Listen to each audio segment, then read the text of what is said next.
Sejumlah kejadian mengejutkan terjadi di Desa Kohot, Paku Haji, Kabupaten Tangerang, setelah Kepala Desa, Kades Arsin bin Sanip bersama 3 orang lainnya ditahan Bareskrim Polri pada Senin, tanggal 24 Februari tahun 2025. Arsin DKK merupakan tersangka kasus dugaan pemalsuan sertifikat hak guna bangunan, SHGB, dan sertifikat hak milik, SHM, terkait kasus tanah di kawasan Pagar Laut Tangerang.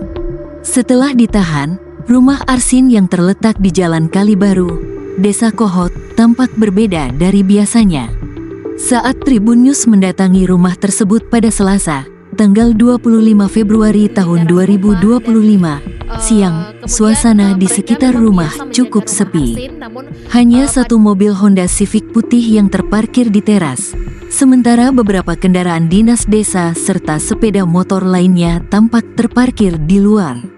Di tengah terik matahari yang membakar, 4 pengawal terlihat duduk di teras rumah, ternaungi bangku dan meja kayu panjang. Mereka biasa menjaga rumah Arsin, namun hari itu, suasana tampak lebih serius.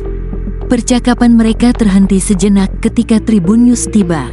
Abdul, bukan nama sebenarnya, yang merupakan salah satu pengawal dan staf desa, mengaku sangat terkejut dengan penahanan Arsin.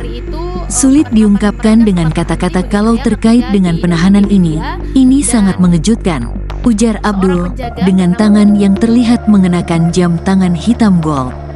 Abdul secara pribadi pun mengaku menerima atas apa yang menimpa bosnya itu, namun dengan tetap mengedepankan asas praduga tak bersalah.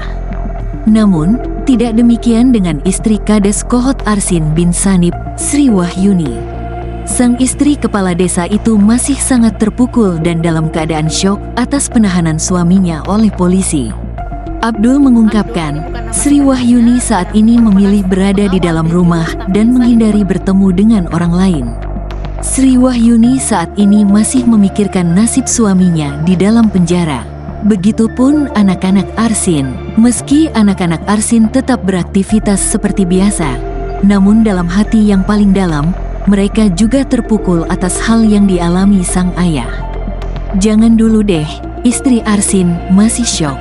Kasihan beliau, ya namanya perempuan, sehebat-hebatnya perempuan kan, tuturnya. Mengenai kondisi kesehatan Arsin setelah ditahan, Abdul mengatakan bahwa meskipun Arsin sempat mengeluhkan sakit beberapa minggu sebelumnya, dia mendapatkan kabar bahwa kondisi Arsin dalam keadaan baik di dalam tahanan. Informasi yang saya dapatkan, Pak Arsin dalam kondisi sehat sekarang, tutupnya.